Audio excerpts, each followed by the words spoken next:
UP board परीक्षा 2023 में जितने बच्चे तैयारी कर रहे हैं, मैं चाहता हूं कि 65 70 में लेकर के आए। और मैं तो चाहता हूं कि 70 में 70 आए यार। इसीलिए मैं हर संभव प्रयास कर रहा हूं। 3 घंटे 15 मिनट, 70 का पूर्णांक सभी जानते हैं। प्रश्न पत्र 2 खंडों में होगा, सभी जानते हैं।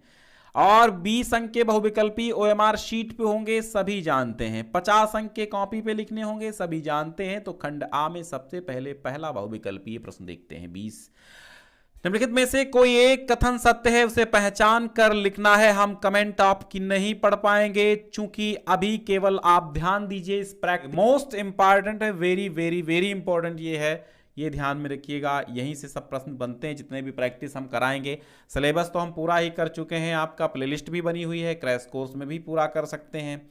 ठीक है, बाकी अब रहा क्या, आप रिवीजन करिए, मॉडल पेपर हल कीजिए। तो यहाँ कहा गया भारतेंदु हरिश्चंद्र को हिंदी गद्य साहित्य का जनक माना जाता। सही है, सही है। रानी केतकी की कहानी की लेखक सुभद्रा कुमारी, सही है। रामचंद्र शुक्ल प्रख्यात कवि हैं, सही है। और धर्मवीर भारती पूर्व मध्यकाल के कवि हैं, सही है। अरे कौनो सही नहीं है यार, केवल भारतेंदु हरिश्चंद्र को हिंदी गद्य साहित्य का जनक माना जाता है। पहला ऑप्शन आपका सही है। ठीक है, निम्न कथनों में से एक कोई कथन सही है, वो पहचान कर लिखो। प्रेमचंद एक प्रमुख नाटककार हैं, गलत बात। श्याम सुंदर दास प्रसिद्ध कवि हैं, गलत। ध्रुव स्वामी जयशंकर प्रसाद का नाटक है, सही। त्रिवेणी रामचंद्र शुक्ल का कविता संग्रह नहीं, निबंध संग्रह है। तो थर्ड आपका सही है, ध्रुव स्वामी जयशंकर प्रसाद का नाटक है। फिर एक कथन सत्य है, उसको पहचानना है। उजली आग के लेखक धर्मवीर भारती हैं, इसलिए यहां पर गलत हो गया, यशपाल दिया गया है। रामविलास शर्मा उपन्यासकार हैं, नहीं। क्या भूलूं क्या याद करूं कहानी विधा है, नहीं। अजंता के लेखक भगवत शरण उपाध्याय हैं, हाँ सही। ठीक है, फिर एक कथन सत्य लिखना है। रामचंद्र शुक्ल एक प्रसिद्ध निबंधकार हैं, जो बच्चे हमारे देख नहीं सकते कायदे से सुनेंगे। आचार्य रामचंद्र शुक्ल एक निबंधकार हैं, बिल्कुल सही है। हजारी प्रसाद द्विवेदी कहानीकार हैं, नहीं, गलत है। मित्रता निबंध के लेखक रामचंद्र शुक्ल हैं, यहाँ पर राय कृष्णदास दिया गया, इसलिए गलत है। गुनाहों का देवता धर्मवीर भारती की है, लेकिन यहाँ पर मुंशी प्रेमचंद, इसलिए गलत। तो सही क्या है, पहला। कलम का सिपाही के रचनाकार कौन है? प्रेमचंद हैं, हजारी प्रसाद द्विवेदी हैं, अमृत राय हैं, हरिवंश राय बच्चन हैं। कलम का सिपाही अमृत राय इसके लेखक हैं। जहाज का पंछी किसकी कृति है? इलाचंद्र जोशी की है, लगा लीजिए। सुमित्रानंद पंत की रचना निम्न में से कौन सी है? यशोधरा है, रसकलश है, ग्रंथि है, राम की शक्ति पूजा है। तो यशोधरा किसकी है? गुप्त की है, यानी मैथिली शरण गुप्त की है। राम की शक्ति पूजा निराला की है। रसकलश हरिऔध की है, ठीक है, हरिऔध इसके लेखक हैं। ग्रंथि वीणा पंत की है, तो पंत की पूछा गया है, तो सी ऑप्शन ग्रंथि सही हो गया। रीतिकाल की रचना कौन सी है? साकेत भैया द्विवेदी युग की है, और द्विवेदी युग की है तो मैथिली शरण गुप्त इसके लेखक हैं। प्रिय प्रवास द्विवेदी युग की है, और लेखक कौन है? हरिऔध हैं। और बिहारी सतसई रीतिकाल की है, लेखक बिहारी लाल हैं। गंगा अवतरण जगन्नाथ दास रत्नाकर की रचना, तो यहां पर बिहारी सतसई आपका ऑप्शन सही है। ठीक है, कौन सा सही है? बिहारी सतसई आपका सही है। महादेवी वर्मा की रचना इनमें से कौन सी है? सांद गीत, कला और चांद का मुंह टेढ़ा, पल्लव धूप के धान। धूप के धान गिरजा कुमार माथुर की है, पल्लव पंत की है। चांद का मुंह टेढ़ा गजानन माधव मुक्तिबोध की रचना है। सांद गीत ही फिर किसकी है? महादेवी वर्मा की है। नीड़ का निर्माण फिर के रचनाकार कौन है? हरिवंश राय बच्चन हैं। और शीस पर गंगा हसे, भुजनी भुजंगा हसे, हास ही को दंगा भयो नंगा के विवाह ने। ठीक है, रस कौन सा है ये बताना है। तो रस यहां पर आपका है हास्य रस। ठीक है, धाये धाम काम सब त्यागी, मनहु रंक निधि लूटन लागी। मन मानो जन जानो आ जाए तो कौन सा अलंकार होता है? उत्प्रेक्षा अलंकार। जो सुमिरत सिद्धि होए, गणनायक करिवर बदन, करहु अनुग्रह सोए, बुद्धि राशि शुभ गुण सदन। के पहले और तीसरे चरण में कितनी कितनी मात्राएं हैं? तो पहले और तीसरे चरण में 11 मात्राएं हैं। 2 1 3 4 5 6 7 8 9 10 11, ठीक है, 11 मात्राएं हैं। परिवर्तन शब्द का उपसर्ग परि है, परि शब्द उपसर्ग है। महान शब्द में त्वा प्रत्यय जोड़ने से क्या बनेगा? महत्व बनेगा। तिरंगा शब्द में कौन सा समास है? मेरी जान तिरंगा है। तो तिरंगा में क्या है? तिरंगा में त्रयाणाम रंगानाम समाहारः, यानी 3 रंगों का समूह, दिगु समास, संख्या पूर्व दिगु। दूध का तत्सम क्या होगा? दुग्ध हो जाएगा। इत्यादि शब्द का संधि विच्छेद क्या होगा? इति धन आदि हो जाएगा, घा सही हो जाएगा। मधु शब्द का सप्तमी बहुवचन, ठीक है, तो मधु शब्द के सप्तमी विभक्ति एक वचन का में क्या रूप बनेगा? तो हाँ, ये बनेगा मधुनी। अच्छा, सप्तमी विभक्ति के एक वचन में मधुनी, ठीक है, मधुनी बनेगा। हसंतु, हस में हस धातु का रूप होता है ना। पठतु पठताम पठंतु, तो हसतु हसताम हसंतु, तो ये लोट लकार बनेगा। लोट लकार प्रथम पुरुष का बहुवचन।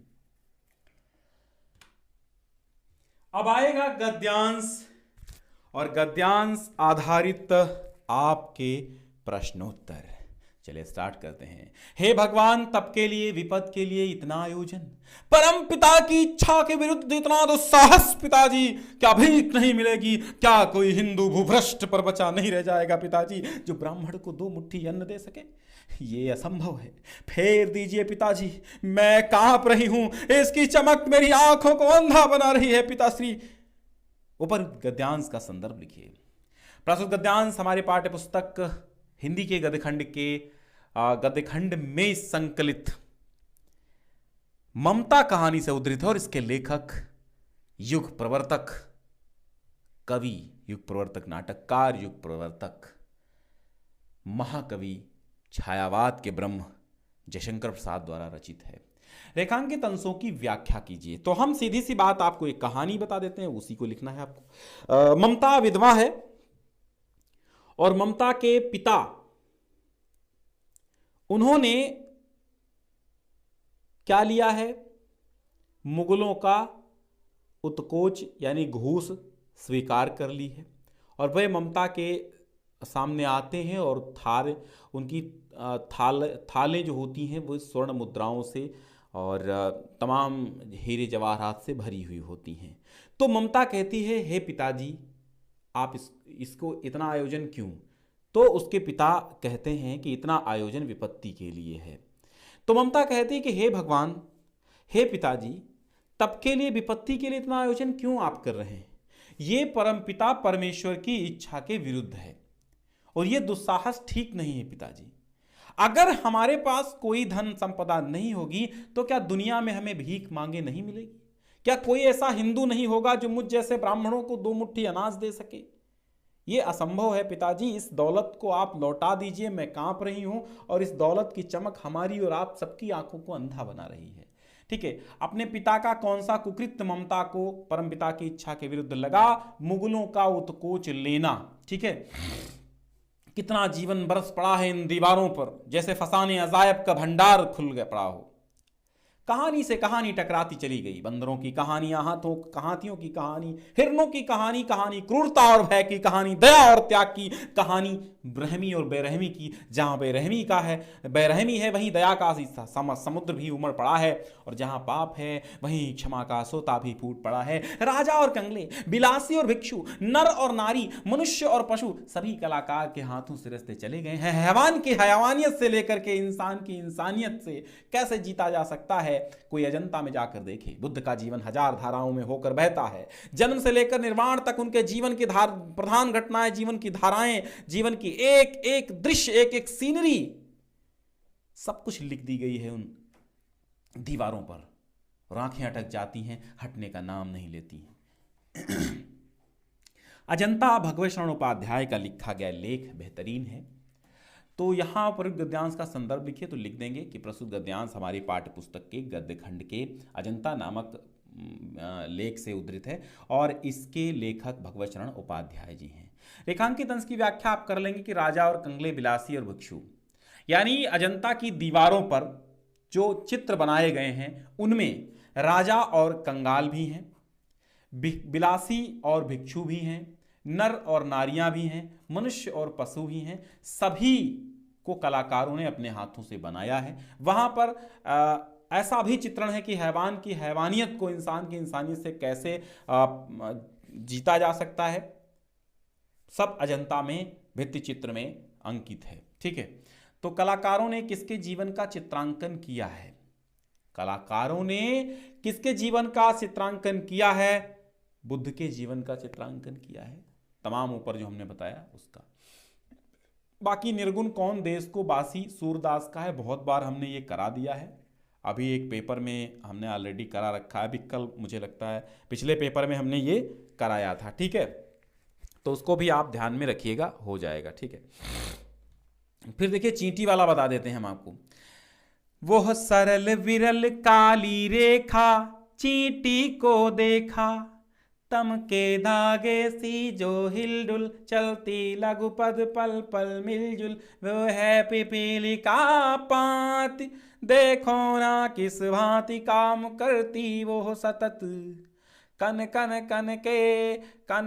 कन के चुनती अविरत धूप चराती, गाय खिलाती बच्चों की निगरानी करती, लड़ते अरि से तनिक न डरती, चींटी है प्राणी सामाजिक। चींटी कविता से लिया गया है। चींटी के पंत रचनाकार हैं और रेखांकित अंश की व्याख्या क्या करना है तो सेम ही उसका है। रस, किस रस का प्रयोग किया गया है तो रस यहाँ पर का है वीर रस है यहाँ पर, क्योंकि उत्साह की बात की गई है।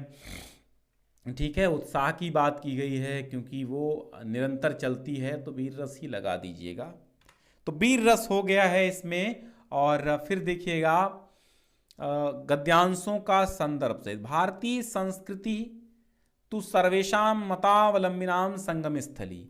भारतीय संस्कृति तो सभी मतों के अनुयायियों की संगम स्थली है। भारतीय संस्कृति चैप्टर से लिया गया है।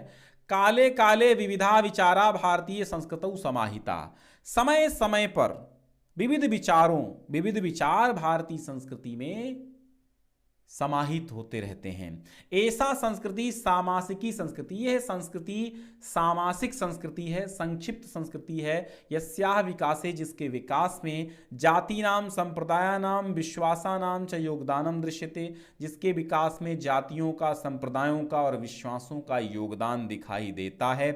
और अतएव अस्माकं भारतीया नाम एका संस्कृति एका च राष्ट्रीयता, इसलिए हम भारतीयों की एक ही संस्कृति और एक ही राष्ट्रीयता है। सर्वे अपि वयम एकस्या संस्कृते समुपासिका, हम सभी एक ही संस्कृत के उपासक हैं। एकस्य राष्ट्रस्य च राष्ट्रीया, और एक ही राष्ट्र के राष्ट्रीय हैं। यथा भ्रातरः परस्परम मिलित्वा, जैसे भाई परस्पर आपस में मिलकर के सहयोगेन सौहार्देन च, सहयोग और सौहार्द से परिवार से उन्नतिम कुर्वन्ति, परिवार की उन्नति करते हैं। तथैव अस्माभिः अपि सहयोगेन, और तथा माने उसी प्रकार अस्माभिः माने हम सबको भी सहयोगेन सौहार्देन च, सहयोग और सौहार्द पूर्वक राष्ट्र से उन्नति कर्तव्या, राष्ट्र की उन्नति करना चाहिए।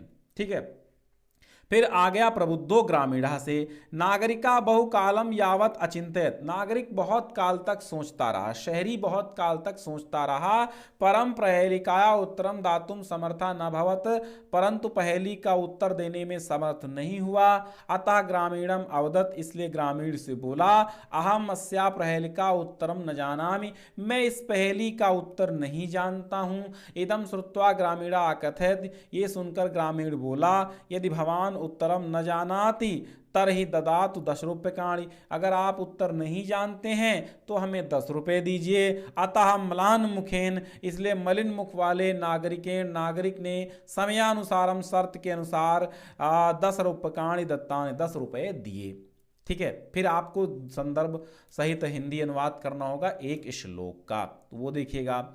माता गुरुतरा भूमे खात पितोच्चतरः तथा, मनः शीघ्रतरं वातात् चिंता बहुतरी तृणात्।